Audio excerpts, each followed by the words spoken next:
concernant les Écritures. Donc, même quand bien aimé Paul, maintenant, vous savez, ça devient aussi plus compliqué, parce qu'il y a aussi l'écriture où Paul dit, ce n'est plus moi qui vis, c'est Christ qui vit en moi. Donc, quand Paul disait Père, nous comprenons, c'est Christ qui parle. Ici, il y a beaucoup d'éléments, on aura l'occasion d'en parler. Vous savez, quand le Seigneur prend l'écriture de Paul, il met dans la Bible. Nous, Paul, c'est facile. Dans notre lecture de la Bible. Quand Isaac s'est marié, Dieu prend le mariage, il met dans la Bible. Pour nous, Isaac, c'est facile.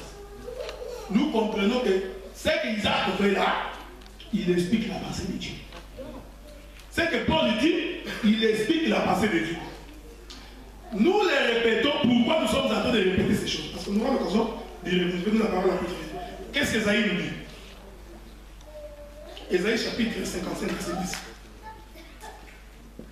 Comme la pluie et la neige descendent des cieux et ne retournent pas sans avoir arrosé et fécondé la terre et fait germer les plantes sans avoir donné de la sémence au semeur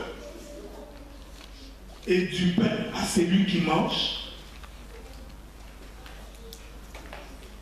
Ainsi en est-il de ma parole. Je vais vous les lire en entier. Soufflez avec moi. Ésaïe.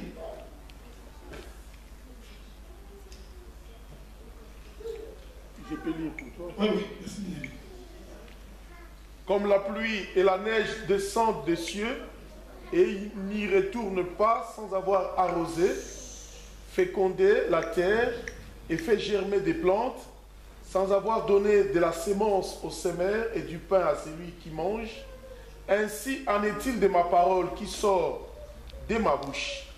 Elle ne retourne point à moi sans effet, sans avoir exécuté ma volonté et accomplir mes desseins. Ésaïe est clair. Ésaïe démontre que la sémence, c'est la parole. Il démontre que de la même manière que la pluie qui tombe du ciel et féconde la terre. Vous savez, cette Bible-là, elle est très bonne. Hein? Parce que logiquement, si on parle français, la pluie est au féminin. Mais cette pluie féconde. Oui, ici le français va nous donner des difficultés. Parce que la pluie au féminin va féconder. On comprend ici que la pluie prend la place de l'homme. Mais comme Ésaïe est un bon prophète, il explique la chose. Il dit, ainsi en est-il de ma parole qui sort de ma bouche. Donc, le Seigneur démontre que la parole qui sort de sa bouche, c'est ça la sémence. C'est pourquoi nous vous avons demandé de lever sur le regard. Quand nous prêchons, en fait, nous ensemençons. Mais qu'est-ce que nous prêchons? Nous prêchons la parole de Dieu. C'est là où nous voulons que l'individu s'efface. Quand Paul dit ces choses, Paul ne les dit pas dans l'esprit d'être au-dessus. Quand bien nous pouvons entrer dans les interprétations. Mais remarquez, parce que nous sommes contre un esprit qui est en train de naître, que beaucoup ne tirent pas attention. C'est pourquoi je vous ai dit, il y a quelques années, personne ne se réclamait père. Personne. Vous savez que quand vous regardez Blaise Condé, vous disiez que c'est le fils de qui? Beaucoup de gens disaient ça. Ça ne posait aucun problème. Mais cette notion du père va commencer à poser problème lorsqu'elle prend la forme pyramidale. C'est ça le problème. Dans cet évangile, on ne nous trompe pas. Parce que moi, je n'aime pas la ruse. Aujourd'hui, c'est ça le problème. Le problème, c'est que cette notion veut prendre de la forme pyramidale. Ça n'a pas commencé. Pas plus loin qu'ici, il y avait des frères qui se comportaient en véritable père. Héritier, sors! Je chasse, je nomme et je révoque. Cet esprit, c'est l'esprit que nous refusons. Maintenant, si nous voyez, j'ai dit ça pour que vous compreniez, si vous voyez quelqu'un, vous l'appelez frère. Parce qu'aujourd'hui, c'est bien de parler. Héritier là, Francis, d'ailleurs, Francis, lui, tous les jours, il m'appelle frère Adela. Depuis que je l'ai connu à 90%, il m'appelle frère. Mais je vous dis que si je commence à dire à Francis, que ce soit la première fois que tu m'appelles frère, ce frère-là va venir vous dire ça. Parce qu'il va comprendre que l'esprit qui commence à animer les frères Adela, c'est un mauvais esprit. Et nous disons ceci, frère, même pour les ministères. Aujourd'hui, vous savez ce qui se passe aujourd'hui. On élève des gens le fait qu'ils n'ont même pas les manger. On impose les mains, ils sont devenus ministres. Quand ils ouvrent la bouche pour parler, il n'y a rien. Maintenant, vous aurez des difficultés pour les remettre sur le banc. Même quand vous... Ça, c'est un terrain très dangereux, frère. C'est un terrain très dangereux. Donc, on est en train de faire... Il y a un frère qui était parmi vous ici, qui voulait qu'on fasse de lui ministre. Si c'était vous qui vous allez partir. Charles, ici, on a refusé. Il a réuni des gens, venez.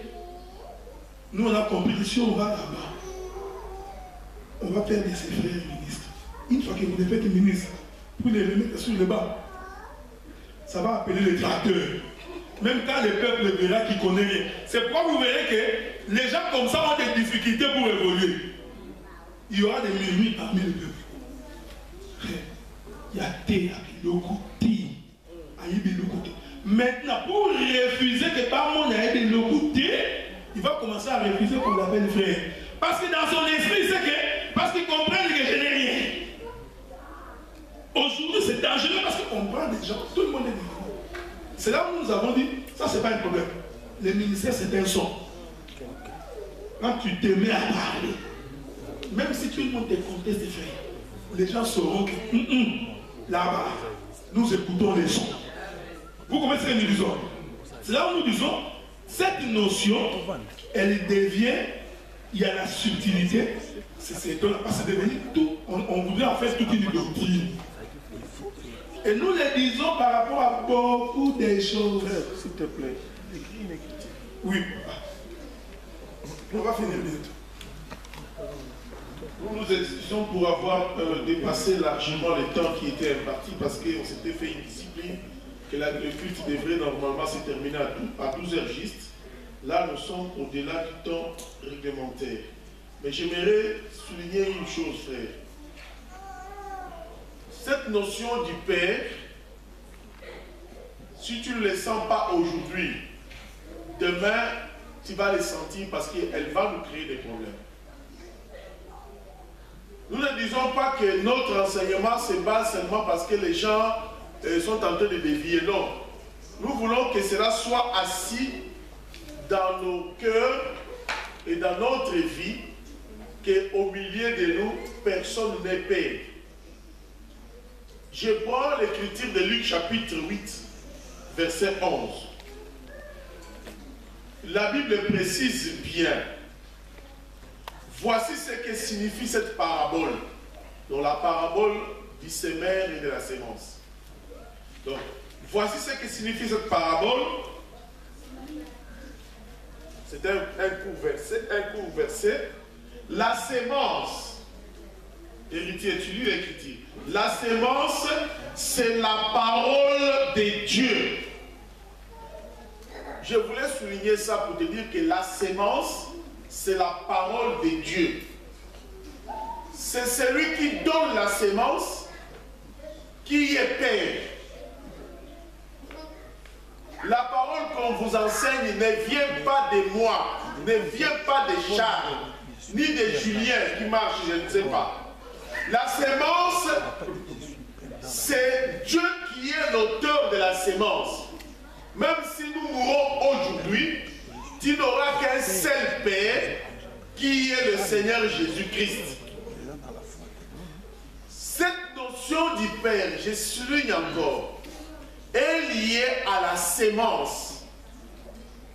On ne peut parler du Père que lorsque celui qu'on appelle Père est auteur de la sémence, est propriétaire de la sémence, est la racine de la sémence.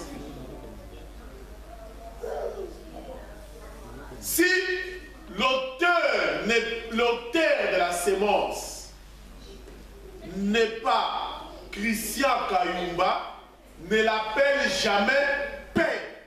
Ce qui était au coma kimbangiste. Donc ici, la notion du Père est intimement liée à la sémence.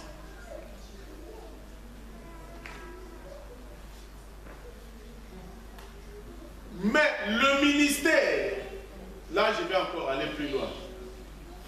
Le ministère, le sein du ministère, son Père. C'est ça. Parce que le sein du ministère, c'est Jésus-Christ lui-même. Pas Adela, mais le ministère est Père. Parce que le ministère, ce n'est pas lui. Le ministère, ce n'est pas Roger. Le ministère, ce n'est pas moi. Le ministère, c'est un esprit. L'esprit là, l'esprit de la réconciliation, c'est ce qui est Père. Parce que l'esprit de la réconciliation, c'est elle qui est l'auteur de la sémence. Donc, vraiment, mes frères et sœurs, prenons tous les temps, prenons tout, sauf le Père. Parce que la femme samaritaine, quand elle disait « Nos pères ont adoré sur cette montagne », il parlait d'Abraham, Isaac et Jacob. Vous connaissez qu'Abraham, Isaac et Jacob ne sont autres, ils ne représentent que Dieu lui-même dans l'Écriture. Donc, l'Écriture de dire « Vous avez beaucoup de maîtres, mais sans ignorer que moi je suis votre père. » Là, Paul, ce n'était pas Paul, homme, mais c'est l'esprit de Christ en lui qui parlait, parce que plusieurs maîtres, si tu dis donc Paul est père, alors les maîtres c'est quoi? C'est Pierre, Jacques, André, les autres ministres, non.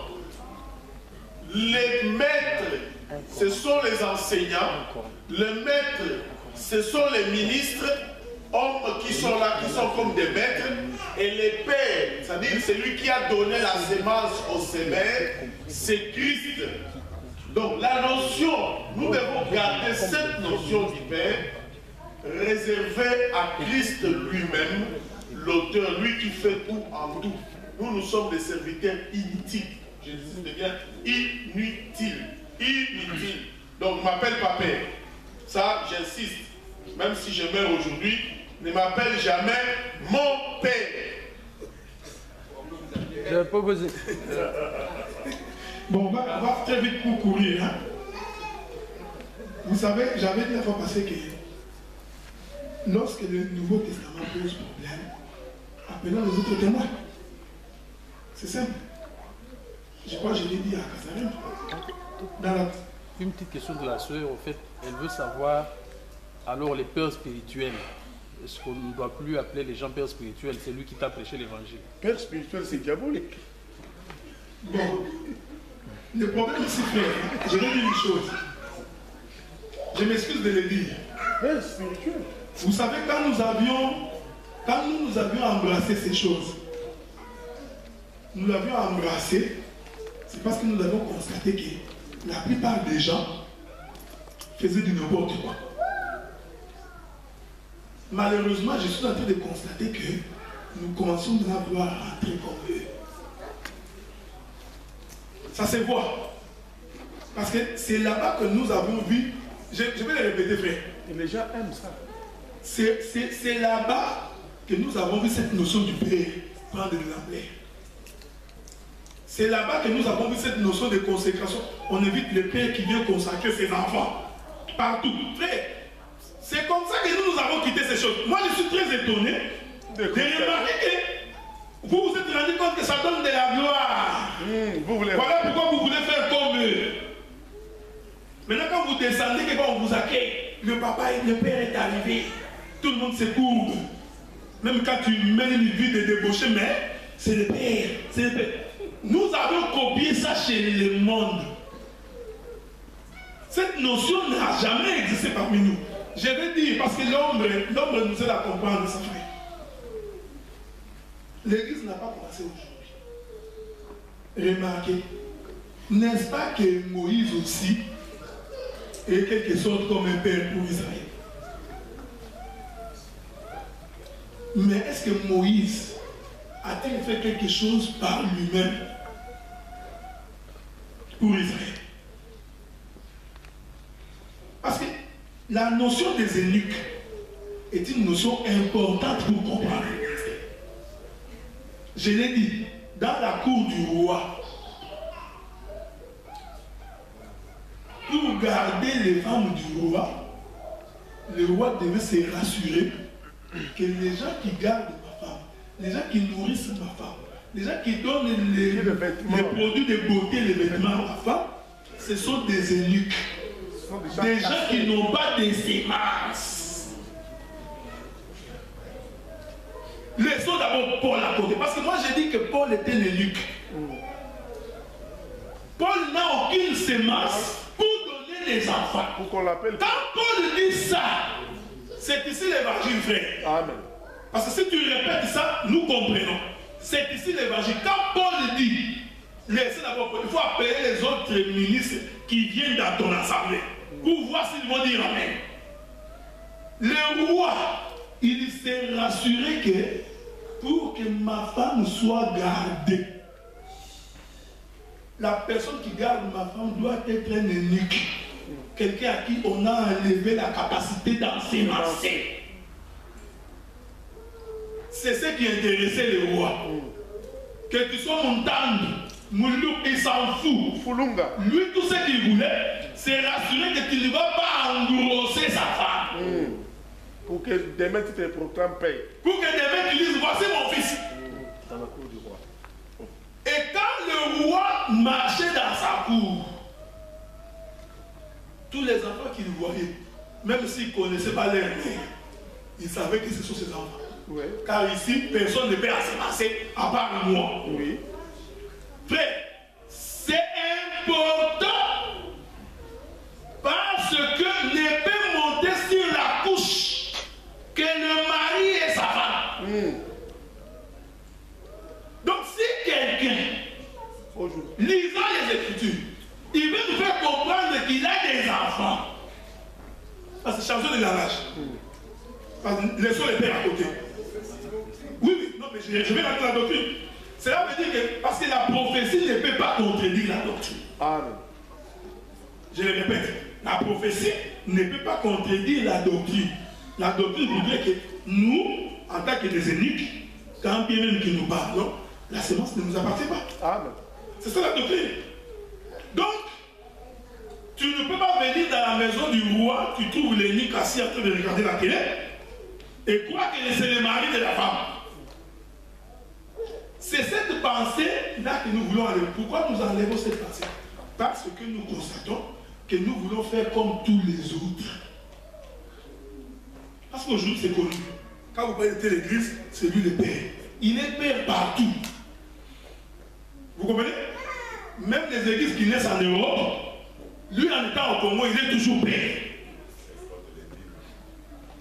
Vous comprenez? On commence à donner la dîme des dîmes. Tu verras quelqu'un qui était chez M. B au Congo par exemple, il va en Allemagne, Dieu lui fait grâce, il commence une assemblée. Celui qui est au Congo devient même père de cette église qui est. Ça contredit tout l'évangile.